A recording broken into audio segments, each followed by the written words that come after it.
Hey guys, James Wilson-Taylor here for Rock Sound. It's another of our video calls where we are chatting with everybody while we're all at home at the minute. I'm delighted to say from yours truly, Mikaila's on the line. How are you? I'm good. How are you? Not too bad, not too bad. Surviving in the strange time that we all find ourselves in. And that's kind of how we started all these off, is to just kind of say, you know, hope you and your family and your loved ones, you're all keeping safe and well at this time. How has this lockdown period been for you? For me, I mean, we're lucky we've had something to work on. We've had the album to look towards. So I think that's given us a lot of hope in these times. But now it's out and now I'm like, what will I do with myself now? Yeah, that's fair enough. It's nice definitely to have that in the calendar, but like you say, yeah, got to figure out new ways to occupy your time now, I suppose. How was release day actually? It's got to be a bit weird not being celebrating it in quite the same way, I'm sure, but did you make a thing of it with the guys? Yeah, we did. We're lucky here in Sydney. You're allowed to have 20 people in a Oh, great. place. So we just had our like close friends and family at Lockie and Brad's house, and yeah, we had like a big cake with the album artwork on it, and our booking agent bought us some big balloons, and it was a really fun night. Oh, really nice. Yeah, you want a cake for the album. I've not heard many people doing that these days. That's a great idea. I love that a lot. Well, let's dive into the recommend. Like we say, it's out there in the world right now. It's called Self-Care. I want to start, I guess, with the title. You know, you've chatted in the mag with us recently about all this, and it seems like it really is kind of a mission statement. Self-Care is a title for the record. It really does sum up a lot of the themes within the record. Talk to me about picking that title and what it represents for the music as a whole. So we didn't intend on calling it self-care from the beginning of like, you know, writing the album and everything. It was really something that when we sat down and we had the album artwork and everything, we're like, what do we want to call the album? And we were just thinking, okay, self-care, like it kind of like, you know, ties together everything that the songs are about. And I think we went back and forth a little bit. I think we were like half and half of like the two different titles it could have been. I got my way. So we get to call it self-care. But yeah, no, I think that the whole, like, you know, the whole reasoning to self-care is that I think writing these songs was a really cathartic thing. And, you know, I think we all did a lot of healing with writing these songs, and we were all very open with each other about like what we were going through. And I think it was a really nice experience for me and the boys to go through and to be so completely honest. And I feel like there is like so much self-care in being honest and talking about what you're feeling. So I think coming out of the album and listening back to all the songs, like about all the things that I had gone through, it just made sense to call it that. Yeah, absolutely. It definitely feels like a great fit. Out of curiosity, what was that other option of the title in the end? And nothing more than see-through. Ah, okay. It's Yeah. not, it would have fit, but I think you went the right route for sure. I think It that was makes it sense. was long. It was long or short. Which one should we do? And it was like self-care is not said anywhere in the album, whereas nothing more than see-through is like lyrics and ghost. Yeah, yeah. So we thought we'd do something different. No, that's nice though. I like that when bands do that and take a title that just sums everything up rather than like you say, taking it from a lyric or whatever. That's a cool idea. It's a good idea to have. What were the kind of learning points then? Because again, talking in the mag, it feels like maybe. I mean, correct me if I'm wrong. It seemed like you guys were kind of concerned a little bit about a bit of pressure after the EP, because the EP had been really well received for you guys, and it felt like the audience was building there, and you know, great songs on there for sure. So it sort of felt like when I'm reading the interview in the mag that you kind of felt a little bit of pressure going into it. What were the learnings in making the record that you want to take forward? What did you take away from that actual recording process? I think the main thing is that we did it. Right. Was a huge thing, and we It's a big didn't think deal. that. Yeah, I mean, it's done, and I think we sat back like once we had finished it, and you know, we did have a lot of those anxieties like going into writing the album of, are we going to be able to do this? And you know, we'd done so much of Afterglow and these 5 songs in EP, and it was like, well, if we can't do this as an album, then like are people just going to think that we're these huge fakes? And so I think that, you know, we went through this whole thing of we had to write the 10 best songs of our lives. And I'm so sorry. Someone keeps trying to call me and it keeps coming on my laptop. I'm so sorry. I would never And have it's known. really I would never have known. Really throwing. I didn't pick up a sound. I can't see anything on the screen. You would have completely got away with that if you hadn't said anything. That's brilliant. I'm sorry. No, I'm just like, I need to turn off like my phone. Is it just like, is your screen just like blaring at you right now? It just keeps coming out. I'm like, Brilliant.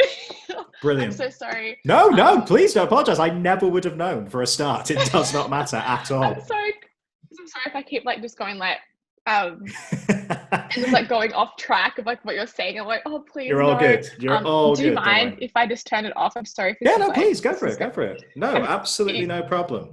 Come on, look at this. This is the future. It's living room based interviews. I am nothing if not casual. Look at my office. This is all good. We're chilled, man. All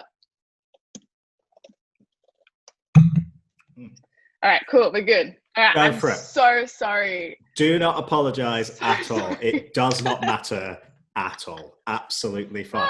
You were saying though. You were saying. Yeah, but we wanted to write like these like amazing songs and, you know, to really prove ourselves to everyone.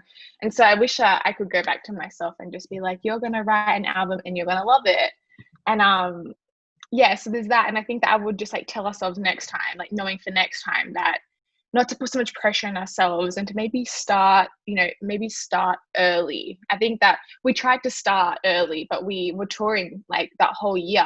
And I think that we were just going through the whole like, oh my God, we're in America for the first time, we're in the UK for the first time. Like, let's just go out and, you know, explore and stuff. And it was like, we have like 4 months to the album and we don't even have half the album written yet. And we should have been writing it all year. So I think there's a whole bunch of things that I think would have alleviated a bit of the stress if we had been a little bit more proactive.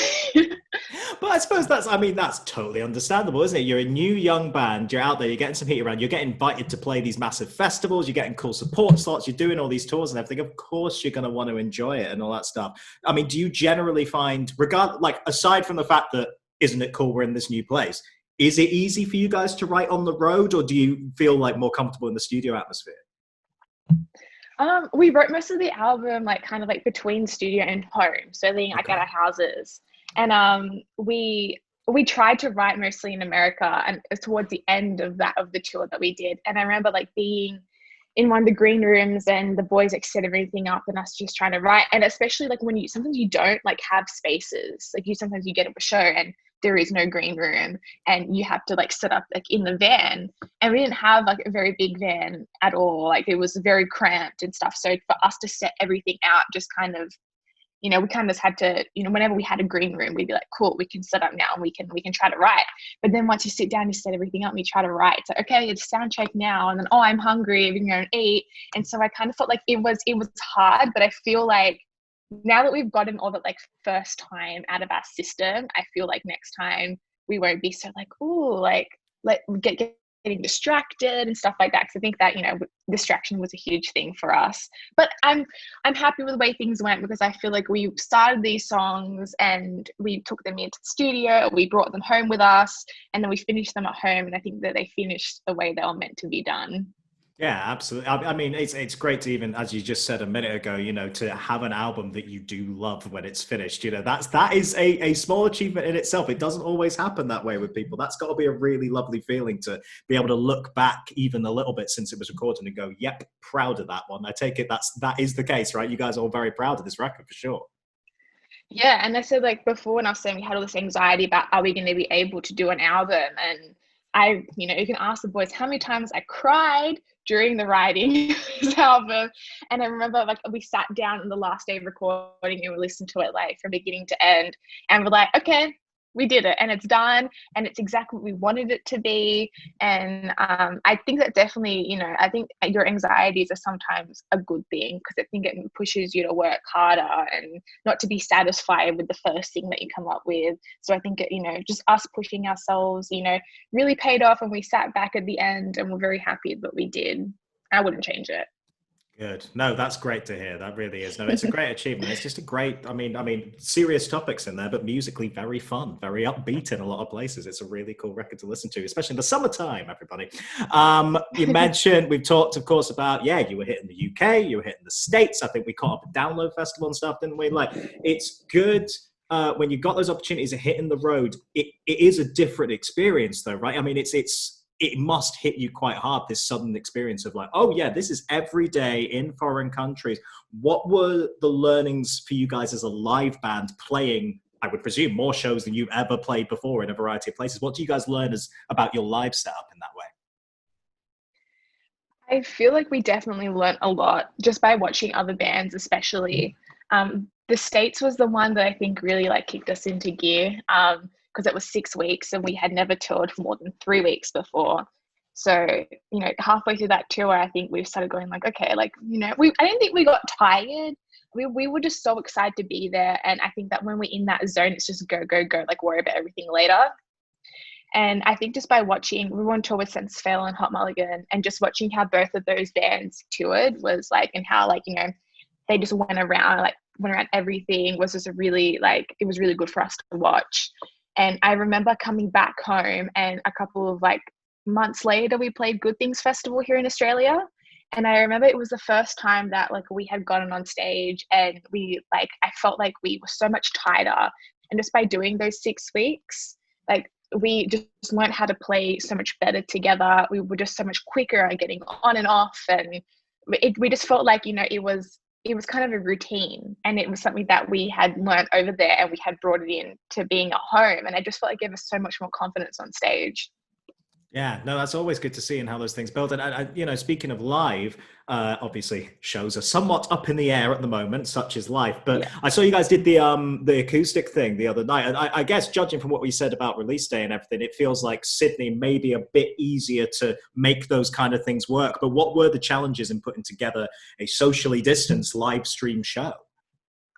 So that one is coming up in a couple of weeks. Oh, sorry. So we haven't done it yet. I got confused on that one. There we go. It's because I've seen you pre-plugging it. Well, let me ask you this then. What are the challenges going to be in making that show come together? Because, yeah, okay, if you're in the planning stages now, and like you say, you can have 20 people in a room, did you say? That must make things a little bit easier than some of the other ones we've seen online, right?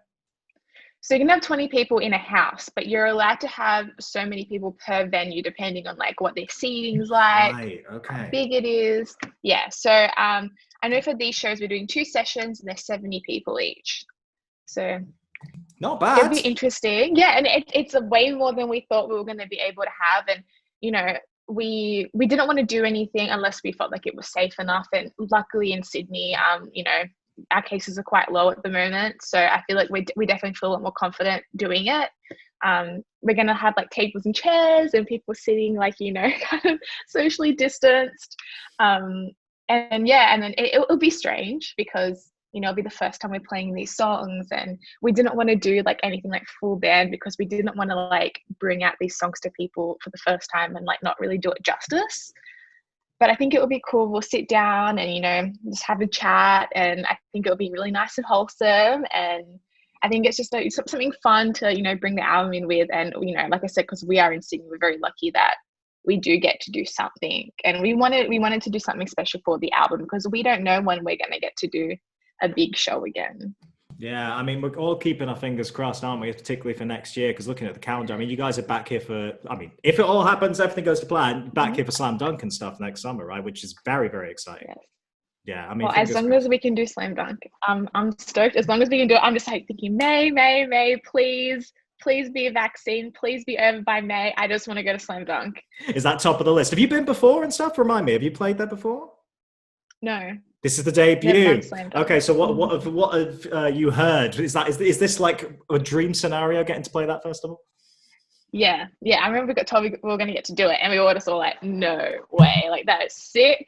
But I just heard that it is like the most fun like weekend in like the whole UK festival, like alternative scene calendar. So and I've heard many stories about like from friends going and just saying like how good it is. So I just really want to go, and I hope it all goes to plan. Fingers crossed, man. Fingers crossed. We'll see what happens for sure. And then in terms of beyond that, looking into next year, I guess we'll kind of wrap up with this really, is to kind of talk about what is next. What are your kind of aims? I guess number one will be, we all want to see shows and we want to see you guys playing live shows. That's number one when that can happen. But what we found, a lot of people, even in this downtime, you've just put out the record. Are you thinking about new music while you've got you know, some home time to actually think about that kind of thing? Yeah, I mean, we want to start working. I mean, we have started working on new songs, and Wow. we just always like to write. It's just something that I feel like keeps us sane.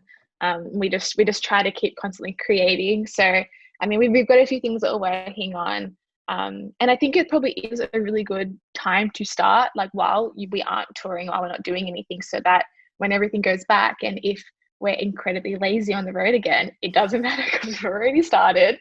Um, Besides what's next, I think really just trying to be as busy as possible and waiting for these shows, and then hopefully get to go to lots of places that we've never been before once everything goes back, and just seeing how the album goes. We'll see.